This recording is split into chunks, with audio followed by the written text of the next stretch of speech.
Hello and welcome to Chill Under Pressure. I'm Les. I'm Rodney. I'm Ryelee. And I'm Liz. And for those of you who don't know, Ryelee and Liz are with LZR, and they market. They do marketing. they do market. LZR Marketing. Yeah. See? Yeah. So, special guest. They do a lot for us. They're very good at what they do. And we just wanted to have a chat about marketing. When we talk, like Adam will say he's really good at marketing, and he's not here because this is the LZR Marketing video podcast. So we left him out so you guys can tell us about marketing. I love it. Are we going for like a count of marketing in this or something? Like how many times you say it? It's like a drinking game later. Already. Yeah. Okay. Yeah. That's it. We got it. Just making sure everyone's following along. Marketing. So, but why don't you tell us a little bit about you guys? Oh, Liz? Me? Yeah, open. Where should I start? Not at first. You Not got at 40 minutes. I was born. How much do you want to get to? I was born in Jackson, Michigan. Wait, where am I really starting? What? Tell us a little bit about how you got into marketing. How I got into marketing. You worked with us at Rapid Recovery. Yeah. Right? Yeah. Mm-hmm. And started there. I think that's probably where you got your introduction in, not into marketing, but into like that refrigerant side, but that's not what we're talking about. But yeah. Anyway, maybe start from there and how you got to know us and what you did there and what's developed since then. Yeah, I started at Rapid pretty much. Actually, I think I had like a week of college left. I had done internships and stuff like that, but it was kind of like my first like bigger job, I guess you would say. And yeah, I started doing graphic design there, and then by the end of it, I was doing marketing, as you say. Good, way to catch on. Pretty much everything, yeah. And then, I don't know, I mean, we did pretty much everything there, literally. I think we tried to turn you into a developer at one point. Yeah, I did a little bit of that, some Salesforce stuff, literally all over the place. And then, introduction to refrigerant, all that stuff. Prior to that, I had worked in like print shops, so refrigerant in general was pretty like foreign to me. So definitely a lot of learning curves there, but I think I caught up pretty quickly. Yeah. They came back to you. So. Yeah, so that's a good sign. And then after I left there, I went and worked at an agency, and that's where I met Ryelee. Yeah. Oh, I guess that's my introduction. There you go. Introduction. Yeah. Ryelee. Before I met Liz at said agency, I was contracted with Google. I learned everything from the ground up. Previous to that, I was working in the financial sector, so complete 180. Originally wanted to do pharmacy, ended up in marketing. So yeah, very weird trajectory. It's very organic chemistry, digital ads, it's fine. Right. But yeah, so once I was done at that agency, contracting with Google, there I was a trainer for both sales of Google Ads, Google Local Services, and then also the account managers there. Went to an agency and met Liz. And then during COVID, it's just super boring, right? Everyone's sitting at home. We're like, what should we do? And we're like, why don't we create our own business? Didn't go over too well with the agency we worked with when we did that. Yeah. But luckily, a cool company that was just starting out called FM Hero, not sure if you've heard of them, they reached out to us, I think, familiar. Yeah. And little known fact, Chill Under Pressure, sponsored by FM Hero. Full circle, yeah. But yeah, they reached out to us. I probably think the month that we got fired, and we're like, let's go. Like, we'll do it, right? Yeah. I think it was probably within a couple weeks. Right before, yeah. Yeah. And so, yeah, now we're here. Recently, we've worked on trying to figure out, like, laser marketing, right? People are like, well, what does laser marketing do? And we're like, marketing, right? Marketing. But Marketing. It's such an ambiguous term. It's so broad. There's so much that goes into different aspects of marketing and what we do and how we do it. And so we've been trying to, like, develop kind of a short little elevator pitch or like description of what laser marketing is. Let's hear it. And Laser Marketing is a white glove marketing agency that acts as a fractional CMO or brand developer for companies that are either established in their industry or just starting out. So there it is. That's what we do. And Nice, yeah. I just kind of she just made that up right now. literally just testing things out. No big deal. Yeah. I'm just practicing my marketing skills. But yeah, outside of work, which is a lot of what we do on a daily basis, is just working as business owners. But we also have twins. And what part of the marketing do they do? The stress part of it. Well, Harlow took my my book when I'm in meetings and stuff, and I was trying to do some work that I needed to get done on a deadline. She started to scribble in it. So yeah, she's trying to learn how to write so that maybe she can take the notes for me. But yeah, they are. She's just like, they're wonderful. Don't know what you're doing. Just turned 2. Like, yeah, she's like, the AI took wrong notes. I'm gonna figure this out for you now. But yeah, so they just turned 2, so super busy, but great. They have their little personalities now. Yeah, reminds me of myself, and that mirror is harsh to look in sometimes. That's for sure. Yeah. Kids will reflect. I was like, oh, that's me. Like, stop stomping your feet. And my dad's like, that's you. Like, right. Like, where did they learn that from? And they're like, wait a minute. I always get that with phrases when they start talking. It's like, you hear these phrases over and over, and you're like, where did that come from? And then, like, my wife will say something. Oh, okay. Yeah, so that's about us and what we've done and where we ended up where we are now. Very good. So where do you think a lot of people miss the mark on their marketing? What is it, like in setting goals, or is it in realistic expectations in a realistic timeline? Or I would definitely say like realistic expectations in a timeline. Like, we see that constantly. People start running ads and they're like, why am I not getting conversions? They've been running for 5 hours. And it's like, okay, well, it's going to take a second. Your ads aren't even approved yet to run. So,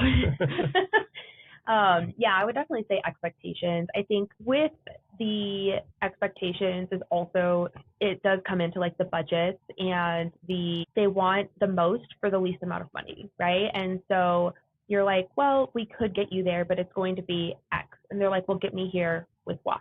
And you're like, I can try to see what we can do, and maybe we have to approach it in a different way, or maybe it's going to have that conversation of like, if we can do it with this, but it's going to take this much more time to get to that goal, and that's fine. Mm-hmm. But it is definitely a hard conversation when you have to just be like, oh, I know you have these hopes and dreams, but I'm here to crush them. No, I'm just here to, just with our expertise and the amount of time that we've been in the space, it's just a constant iteration of testing.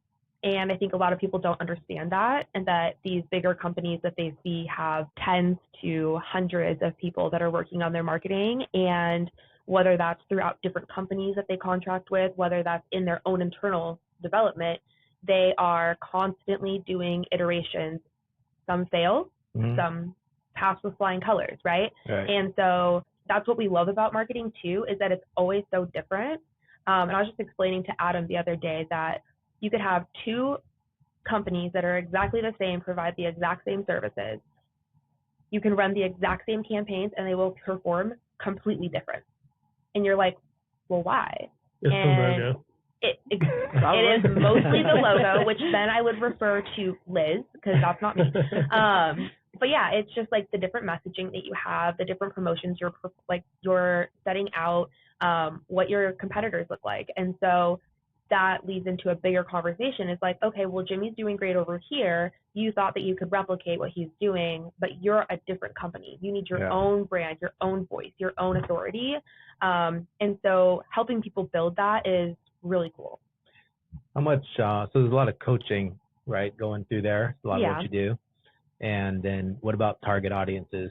Do you find you have to help people to know who their target audience is? Like a lot of times it's too broad, or not. Maybe not. I would say sometimes, but like a lot of the times, I wouldn't say we rely on them, but it's like, who you're selling to, or hopefully, you know your industry that you're selling to. Every once in a while, they do have like, oh, I want to maybe do this, and you're like, oh, I think it's more of like, this is the best way to target those people, not like, I'm telling you, you need to be going after these people type of thing. Yeah, that's a good way to put it. And I always try to explain to people, I'm the expert in marketing and the nuances of how it works and how to target and how to create an ad.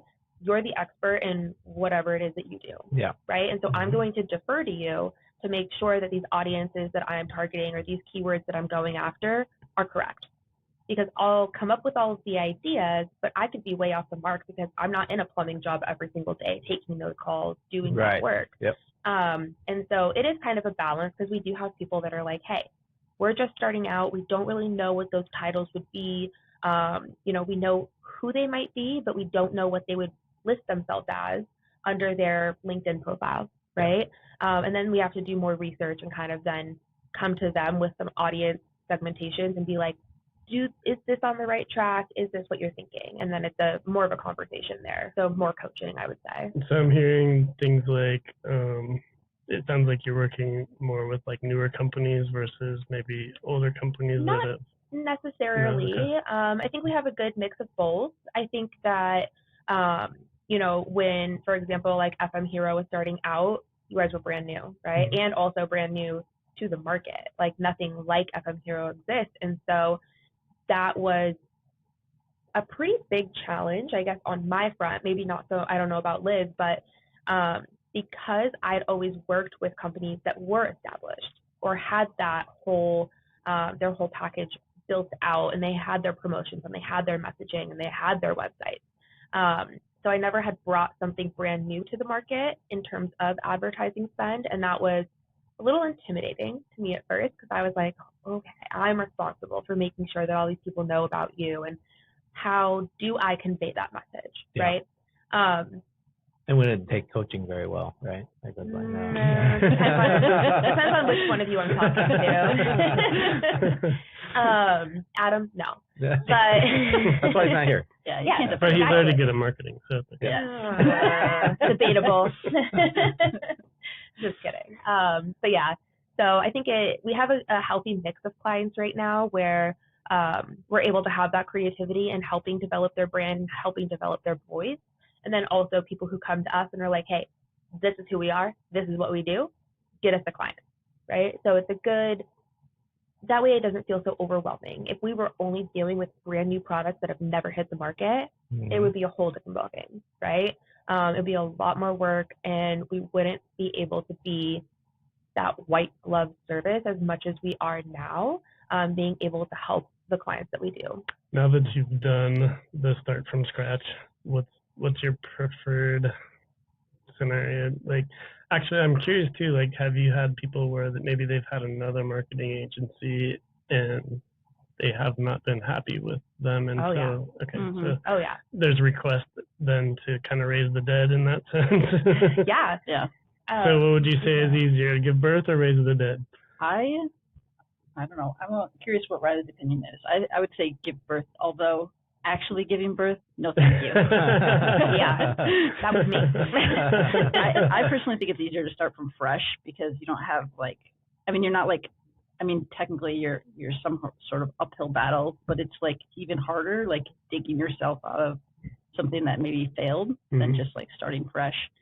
And I just prefer even if it's like a rebrand for a company, I kind of prefer taking that entire brand on, developing the whole thing, thinking of strategies on how to market them and stuff like that. Yeah.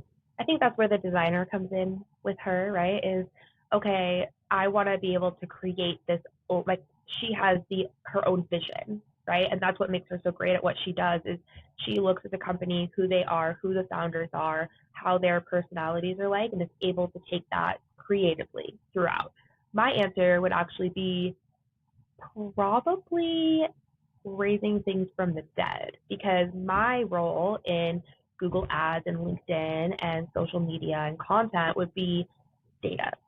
And so if they have data on what wasn't working, that's easier for me to make a decision on, okay, what will work.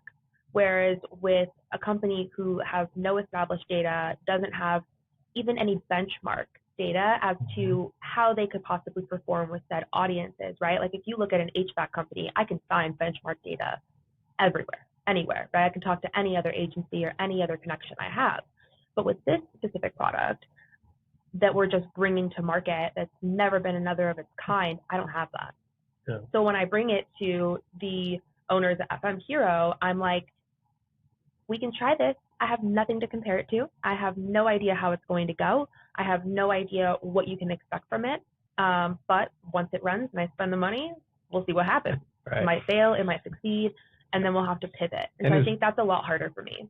Yeah, but and as long as you're setting the expectation, right, ahead of time, then that's just part of the game. Yeah, part of what you got to do. Yeah. For sure. And I'm very lucky that our first true bring to market company is very understanding that that's how marketing works, and that's what you have to do in order to figure out where to go. Yeah.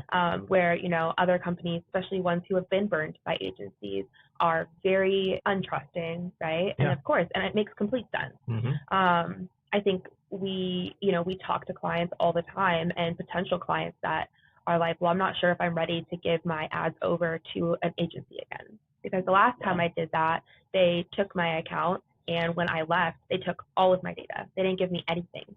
I have a call with somebody next week who wanted to take his website and host it on his own thing, and his web developer was like, okay, deleted everything. So just deleted it that day, that same day. So now they're an established business. They don't have a website anymore. So anybody who was going to that website, or they referred, or somebody has told that person about their work that they had done, goes to nothing. Yeah. And they're like, well, do they exist? Like, what happened? Did they close? They must, okay, I'm going to go find someone else. Yeah. That's insane. Yeah. Right. And so that's also kind of, we saw that, at the other agencies that we worked at, that the ethics aren't necessarily theirs.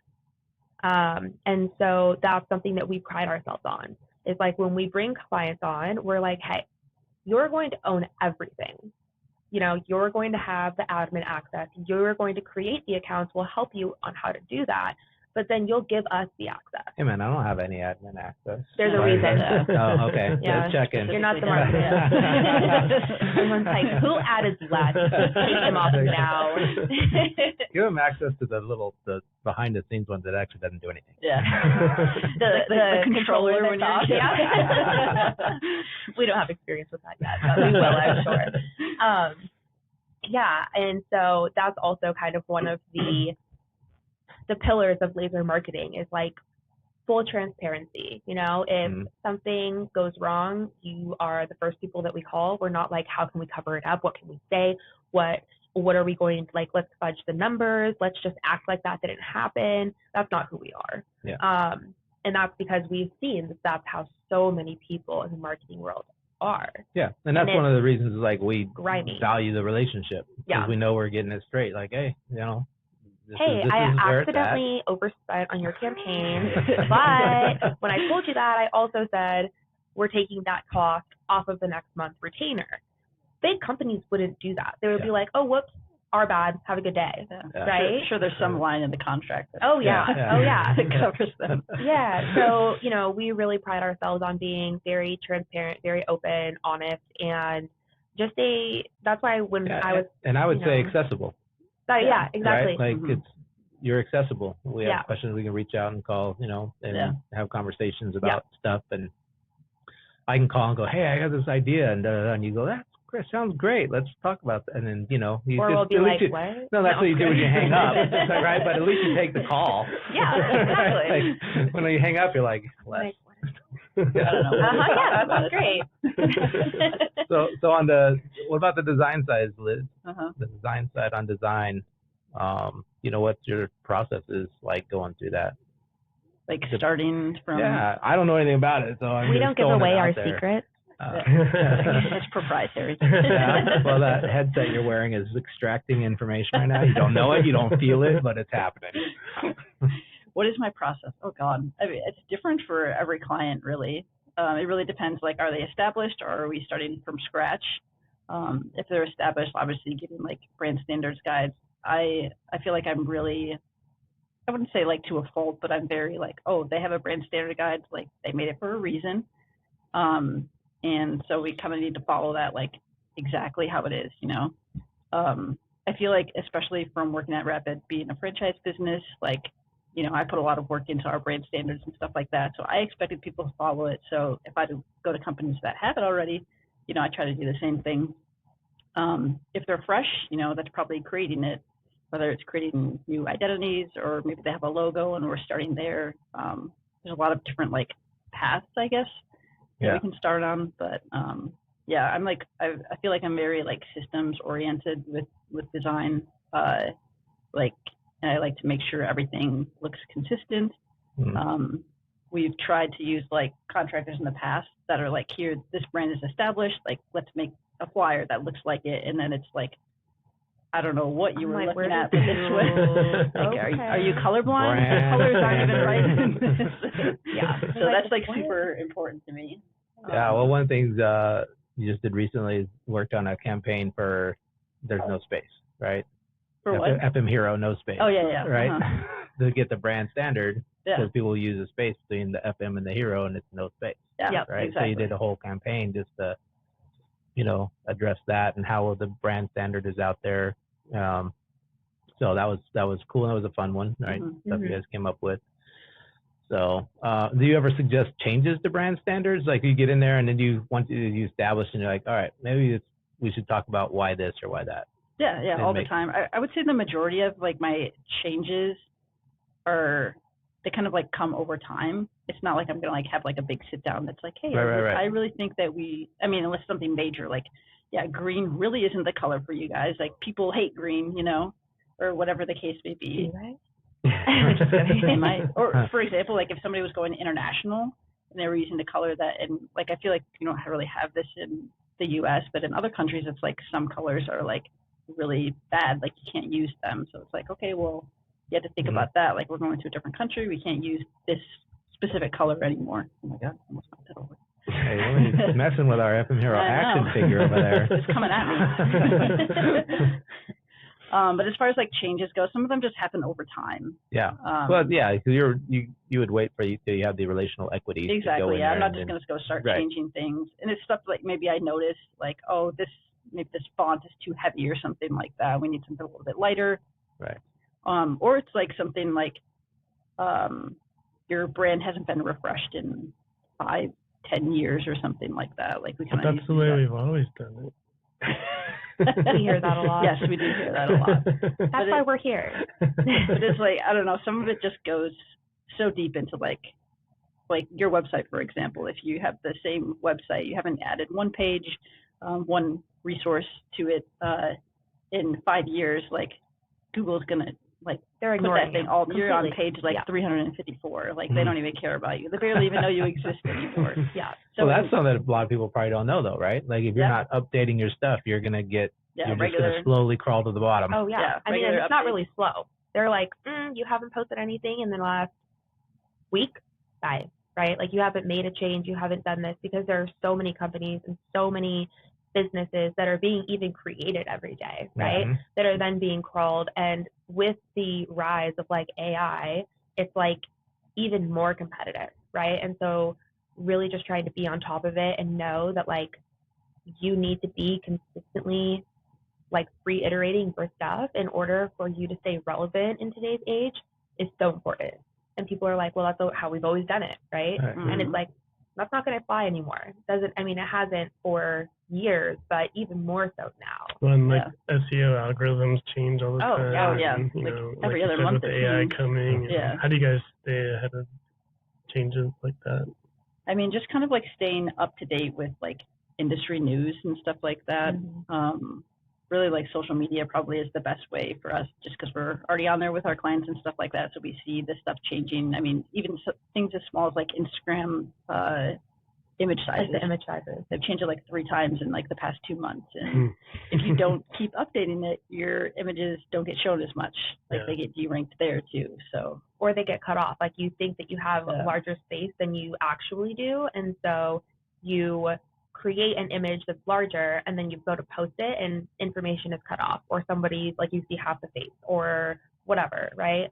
So yeah, it's very important, and staying up to date with it is exhausting, but that's just the beast of marketing that we're in, you know. It's like we're constantly having to try new things and also cultivate that trust with our clients that like, hey, we will make sure that we stay on top of it because you need to focus on growing your business and we need to focus on like growing your business, but in a different way, right? Like it's, Curious, I don't know if you guys want to have any thoughts on it or not, but there's a recent Cracker Barrel debacle, right? Haven't heard about it. Haven't heard about it? Okay, well, we'll just move right past it. What's Cracker Barrel? You know, Cracker Barrel and me don't have a good relationship after I ate it for every single meal on my way to Kansas when I was in 6th grade. I thought you were going to say you got lost in the store. I love that store. So you have this like positive relationship on half the store, and then and then the routine of eating it on every stop. Oh no, it was bad. But they had a big, change of logo, so I don't. Good or bad, all press is good press, right? Right. All press is good. Apparently, everybody in the country hated it, but like now everybody's talking about Cracker Barrel again. Yeah. Right. Yeah. It's those annoying commercials, right? When a commercial plays and you're like, man, that was so annoying, but it got your attention, right? Those 3 other commercials you said nothing about. Yeah. So you think it was staged? Like they actually put it out there, and then you go, all right, everyone hates it. Great, that worked fantastic. And they pulled it back.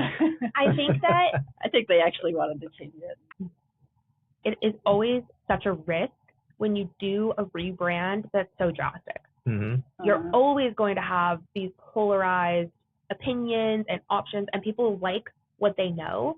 So if they see something that's so distinctly different, they're like, whoa, what do you think you're doing? Right. That's my Cracker Barrel, right? They have this like personal feel towards it. Yeah. And it doesn't matter if it's a restaurant, if it's an app, if you change the entire look of an app and people go there, they're like, wait, this isn't what I downloaded. Part of that would tie into how devoted of a following they had, right? Yeah. That they got that upset over the change of the logo. So weird. And then I didn't know people still went there.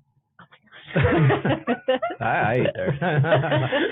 People go there. They have breakfast all day. Why would you not? Or literally traveling. I think any refresh is going to have some opinions either way. That's probably a big point to bring up to like clients when they're ready to do it. It's like, just so you know, people are probably going to hate it, and maybe some people. It drives me crazy because I always look at it like, like the tech companies. It's like, oh, you have a new logo on the desktop.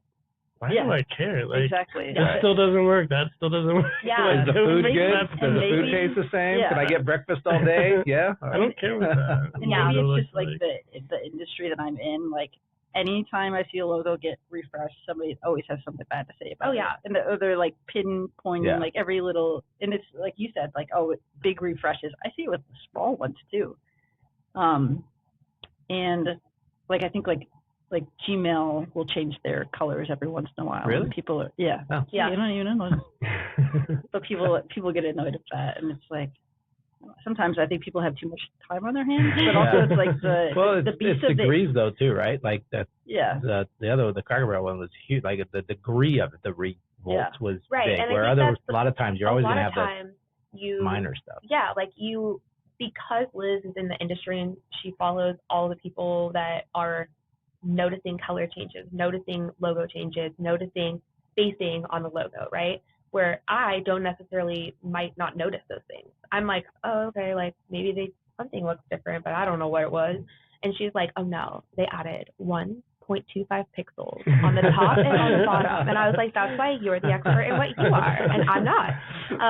And I think, but that is also a great point to make, like relating it back to marketing, is that Google, right, like one of the biggest names in the world, they're constantly doing little changes to see how far can we push this envelope, right? And then they're like, oh, okay, this one got real bad feedback. Maybe we should like claw it back a little. But those are the chances you have to take in order to evolve and innovate and stay relevant and be on trend, even if they're so minuscule that everyday people won't notice them. And like when they're doing those types of things, they can pull them back really quickly and replace. Oh yeah. As opposed to. I mean, I guess depending on how far down the line they got. Right. Did they order signs already? Right. Like, man, that would be a pretty costly mistake. Yeah. But then there's people like HBO that like to change their name every other week. Gosh. They're going to be on like their 7th HBO's logo. still around? Yeah. Well, wasn't it called like Max. HBO, and then it was HBO Max, and then it was just Max, and then it was back to HBO, and now it's yeah. And they don't have signage anywhere, maybe other than on their buildings, so they just flipping the switch every other day. No, yeah, and but it just proves that like in marketing, it's like if you're not constantly innovating, and if the companies that you're working with don't understand that you have to be doing that, then it makes it really hard to have a successful campaign or have a successful run with a company if they don't understand those expectations and the needs of, the squirrel attention span of the next generation, especially, right? TikTok, those videos, YouTube shorts, like you have even less time now than you did a year ago, 2 years ago, to get your message across and hook someone. And if you don't do it within that 2-3 seconds, she'll scroll right past that video. I'm like, wait, I wanted to watch it. Like, I'll watch a video through. She will not. And I'll be like, go back. I thought that was it had potential to maybe be funny. She's like, no, scroll past. But that is, that is the kids that are coming out of the like HVAC schools. Right? Those are like, that's the generation you have to get your message across quickly because they're a move on. And I think that, just kind of looping it back to chill under pressure and the theme, it's like the HVAC industry, those are the direct people that we're marketing to, right? And so just staying on top and making sure business owners are aware of the things that are changing. That was good. That was actually one of my questions if you had. So I don't know if you have any more tips specifically for HVAC companies. I mean, like engage you said, with the audience. I think what we've seen with FM Hero is even people will, always have something to say. Everyone's very opinionated online. Just roll with the punches. I think there's so much, in like the contracting industry in general, whether you're a painter, a landscaper, in HVAC, plumbing, all of it is so, what's the word? It's just like diluted because there's so much competition, is that you really need to make yourself stand out, whether you do ridiculous videos, but you need to show your personality. And when people engage, whether they're saying, oh, this sucks, like, don't do this again, you're like, thanks for the engagement, like, sorry that you didn't like it. Check back next week for our next video, see if you like it more. Or, right. Hey, like you said, I'm never going to try this app. This sucks, blah, blah, blah. And you're like, well, would you just give it a try? It's free. Yeah. Maybe you like it more than you think, right? You haven't even tried it. Yeah. You just like, said so. And, this doesn't do what it meant to. And it's like, have you downloaded it? Have you tried it? Yeah. Because you should. Yeah. And, just coming back with kind of like, not rude or mean or dismissive comments, but just engaging. Yeah. And that actually causes things to have more views and more engagement. And then they're like, hey, they're a company that is engaged with their following. If somebody gives us if they give us an actual legitimate concern, hey, I downloaded it, it didn't do X, Y, and Z, we can take that and iterate it, right? And that's what FM Hero does well. But you need that engagement with the community. Yeah, so there's no communication, there's no fix. Yeah. So if something's going on, if something glitched on an we do updates weekly, every other week. Yeah. So, if something glitched and we need to know, that way we can fix it. Go straight to the team, you can go straight to the dev team in the app and say, hey, this just happened. Yeah. Right? Yeah. And then it gets We're always looking for feedback. And that's what all companies good, bad, need, or otherwise. right? Bad, that clear line of communication. Yeah, and that's what not all gonna hurt our companies feelings. need. I think that people have a sense of pride with their business, right? But if you guys were to come to us and say, hey, we see this gap in laser, I think you need X, Y, and Z, we'll take that feedback. And we're thankful for it because it's just us, So I think that's a big thing that companies need to maybe be more accepting of, especially when they're starting out. Yeah. Now you guys actually go out to job sites too, because I know you do some work with Glen Rose, American Home, Water, and Air, right? Mm-hmm. You've been to job sites and do stuff out there too. You bring like drones to get good footage, right? You want to talk a little bit about that? And we're out there changing water heaters. Whoa! Oh wow! So Glenn brings you out, and then he has you do the work. Then we get to film it, so. Just so they understand what they're marketing. I mean, we're not actually changing water heaters, but I think that's really important to like go out to job sites. We did that at Rapid a lot. Like actually seeing the work being done, understanding it, because I mean that helps a ton when you're marketing for it. Oh yeah, like when we first started with FM Hero, I was like, what's refrigerant? What is this? And then she had, we had to explain it multiple times, and I'm like, okay, so the Freon. She's like, no. I'm like, okay, right. So the like, don't feel bad. I know there's a guy in the idea. industry. I won't say, but he's been in the industry for a while. He's like, Les, refrigerant, is it a liquid or a gas? That would be a question I would ask, right? Right. I'm saying, don't feel bad. But that was like me 5 years ago. Now I'd be like, oh, like the refrigerant canister, whatever, cylinders, like all the terminology. I'm still getting up to speed and being more technical, and I think that's where we want clients who will collaborate with us and be willing to correct like our errors. If I provide you with a resource that I wrote and I'm like, hey, I think this is really good, I send it to you guys, you edit it up, mark it, you guys are like, oh, sorry, I marked it up a lot. I'm like, no, perfect. Yeah. Because you're the experts in your industry. I'm the expert in how to get the blog out, how to get people to read it, where to post it. And you've been out on job sites with us. Yeah. While we live demo. I love it. Right. Yeah. So, and that's, I think a really valuable thing that you guys bring to the table, is you're willing to do those things, and it helps with the overall outcome. Yeah. I believe. And then it makes us feel like we're part of the team. We're not on different sides. We're not just trying to collect a paycheck and move on, right? Like, I really want to know about your business. I want you to be successful. Right. I know Liz does too. And I'm like, come on, Ryelee, it's only 112. I'm like, it's fine. I'll just sweat. Just bring a bottle of water. You'll be all right. Oh, no, yeah. You're cold, you're hot. I mean. Yeah, but, it's just part of the job. And I think it's really important to have that relationship with our clients, you know? Sure. Yeah. We will be doing something a little different. There will be a new product that we'll be launching. Not sure when it will hit the market, but it'll be more along the lines of growing a local business. So right now we have our white glove service. So we act as like that fractional CMO, or like the marketing team entirely, as if you had them internal. The next one is going to be more so of you want your ads run. You don't need really like that high touch point service. You just want someone to manage it, get you calls, get you leads. That's what we'll be doing. And we'll have a team of like experts that, manage those campaigns for people.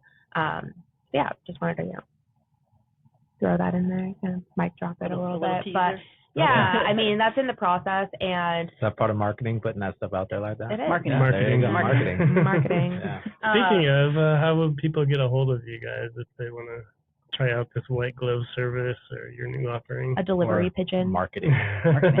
You just say marketing, we just show up on your bedside. You call. We're on everything, all the social media, Laser Marketing or lasermarketing.com.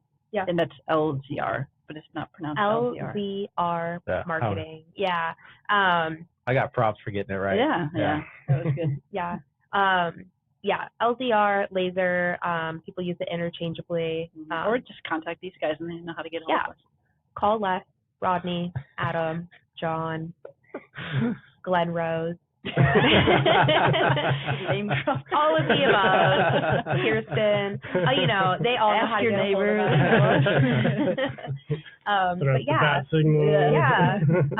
We would love to discuss, even if it's just doing like consulting. If you don't need somebody to come in and do it, if you have somebody who's doing your marketing right now and you're like, hey, what can we improve upon? We've hit a plateau. We don't know how to get more calls. Is this working? We do that stuff too. Yeah. So by the way, I'm wearing your shirt today. Yeah, looks Thank great. you so much. Yeah, we just celebrated our 5-year anniversary, and now it's wrapping. Yeah, Laser. There you go. Awesome. Well, thanks for coming out and talking to us today. Yeah, thank you. Yeah, really enjoyed the conversation. Roadmap to marketing. Fun. Yeah. The laser marketing roadmap. Chill under pressure marketing. Yeah, marketing. Marketing. All right, thanks, guys. We'll end this off. I'm Rodney. I'm Les. I'm Ryelee. And I'm Liz. We'll see you next time.